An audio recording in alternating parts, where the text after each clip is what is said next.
Good morning and welcome to my garden.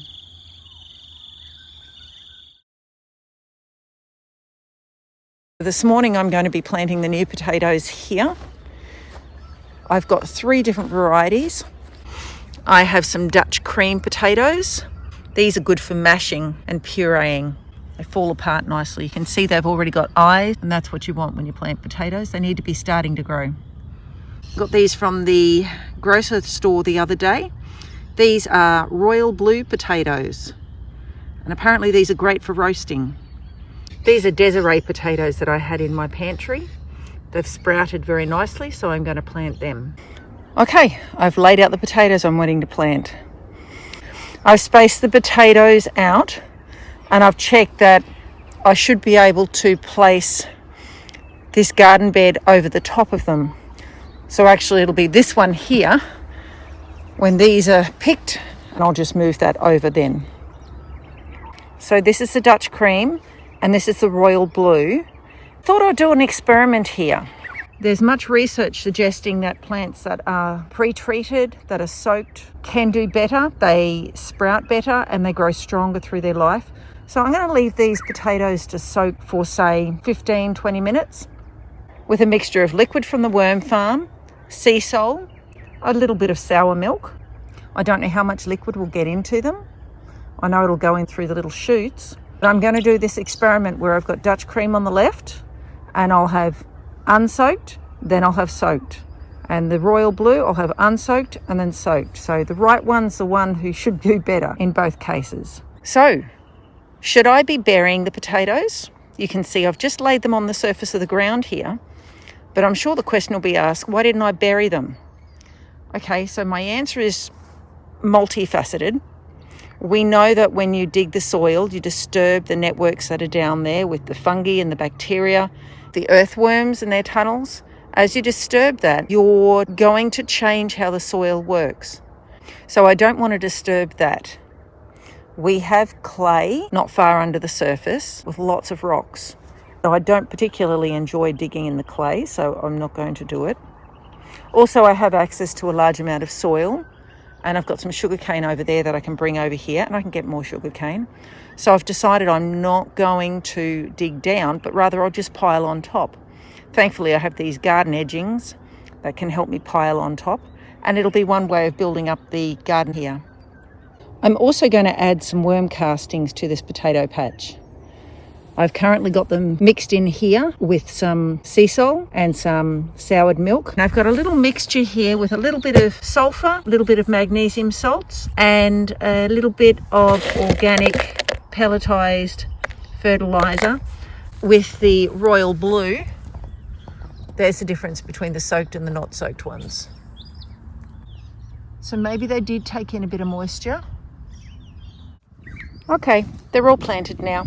I put some sugarcane mulch directly over them to add some organic matter inside the soil layer, and then I put a layer of soil over, just enough to cover them, and I put a little bit more sugarcane mulch over them again. Both Dutch cream and royal blue potatoes are indeterminate. That means they'll both grow their potatoes up the stem, so I'm going to have to keep building up the soil around their stems. Please let me know if you've grown potatoes and what things you've learned. Maybe you can prevent me from making some mistakes. I have buried the Desiree potatoes, only shallow, I'd say less than an inch of soil on top. So they're done for now. Now, problem, as I lift the side of the bed, the soil's all falling out. Last time I filled up the bed, I filled it up with a mixture of sugarcane mulch and soil, kind of in layers. And you can see here, this end has sugarcane mulch under it, and it's not losing half of its load when I lift the height, but that one really is. So now I can see benefit in using sugarcane mulch to build up around the plant. I do suspect that if I use soil, they will have access to more nutrients than they will simply in sugarcane mulch. And so I will continue to alternate soil and mulch. But at this stage, I can't put anything else in this bed without it just falling out the bottom. These ones have still got some life in them here, so they'll still be feeding their potatoes. However, this one's just about finished. So that one I'll harvest, and this one's looking sad, So it might just be easy for me to pick this whole garden bed. I'm looking down the stem here and I can see these little potatoes forming. From my reading, it's clear that lack of water will make potatoes grow more slowly. Lack of nutrition will also do that. I know when these potatoes were put in, I was not watering them very regularly and I did not fertilise them at all. This, I believe, is a direct result of lack of water and not being fertilised at all. So these other potatoes here have had good water, and interestingly, they've actually decided to flower, whereas none of the potatoes I grew here or there ever did flower. So they're clearly doing better. Okay, I've dug down a bit deeper. You see, this is where I built up to. This is where the potatoes were forming on the stem. Coming down lower, you can see another potato here. Once again, it's really tiny. A larger one there. I'm pretty convinced this is the original seed potato. Just its colour is typical of what I've discovered of the other seed potatoes that I've dug up. So once again, I don't see any potatoes forming below the seed potato that I planted. So I have decided that I will never dig down for potatoes. If the ground is hard, I'm just not going to bother. I will always build up and the potatoes will form above where they have been planted.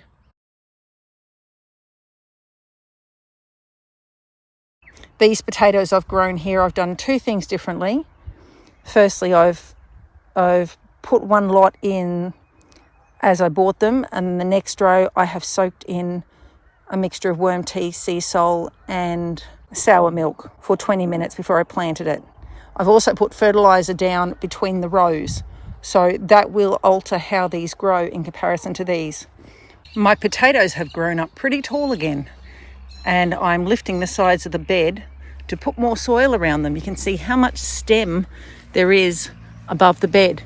And if these have the potential to grow potatoes all the way up the stem, I'd be wise to fill them up around the stem to allow that to happen.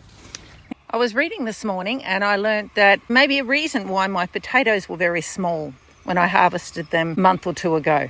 Potatoes grow their tubers under the ground and they start when the plant is quite young. However, it is after the plant starts to flower that the tubers become larger and begin to grow to their full size. So it is during that time when the potatoes flower for the next 30 days when you need to keep the water up to the plants. During that next 30 days, the potatoes will grow, the plants will continue to grow, but then they'll come to a point where they start to die back. They'll yellow and they'll begin to look quite sickly. Here's an example of potato that is dying off, and these can be harvested. Now, you can harvest potatoes while the plants are vigorous. However, they haven't finished growing, and so logically they will be smaller. New potatoes picked from plants like this have soft skin and they won't store very well. So if your intention is to store potatoes for a month or two down the track, or maybe for 6 months down the track, you're going to want to let the potatoes fully develop and then to harden off in the ground before you harvest them. So that's what I've learned recently. Potatoes are dying off and I'm going to be away for a week. So it's a good idea for me to harvest them now in case we get rain while I'm away. So far I can see one good sized Dutch cream down here. I'm still finding the roots of that one. I haven't seen any potatoes on it though. As I harvest these potatoes, I'm noticing there are very few potato plants that are growing up their stems. Can't see the stems now, but they're up here. But I'm digging roots down here, that's 40 centimetres deeper. I'm wondering if I actually need to build up the stems so much with soil. It's a really big job to pull it all off. And as I look back at the bed here, I'm going, well, I've built the bed up quite high. That's almost 50 centimetres up high. That's a lot of soil that I have to move to harvest the potatoes. And then I can just plant on top of that. But it's going to create quite a steep bank to plant on, and I'm going to have the risk of erosion off the side of the bed here. My learnings here are maybe I don't need to build it up so high, but maybe if I had fertilised it, it would be more prolific in its growth. These are the potatoes that I'm pulling out. You can see this is a seed potato. It's actually in far better condition than any of the other seed potatoes I've ever pulled out. They're the Dutch cream, and it seems that they've held their integrity, whereas everything else was just melting. So it seems I had more to give. So I'm still only getting 3 to 4 times what I planted, and these are smaller than the original planted ones. I'm going to have to focus on making sure the next lot of potatoes are watered and fertilised. I've dug down in a way that allows me to see the stem. I haven't pulled any potatoes off these plants. That's just what I'm seeing. You can see in here, there's some here. This stem has nothing on this side. This has got 1, 2. I think that belongs to that stem. That one's fallen off that stem there. But there are very few potatoes down there. These just haven't produced for me like I thought they could. If you remember, I did an experiment where I had 2 rows of Dutch cream, 1 I'd soaked in worm tea, 1 I hadn't. I found there were more potatoes in the row where I'd soaked the Dutch cream in worm tea first. There were fewer in the row where I hadn't.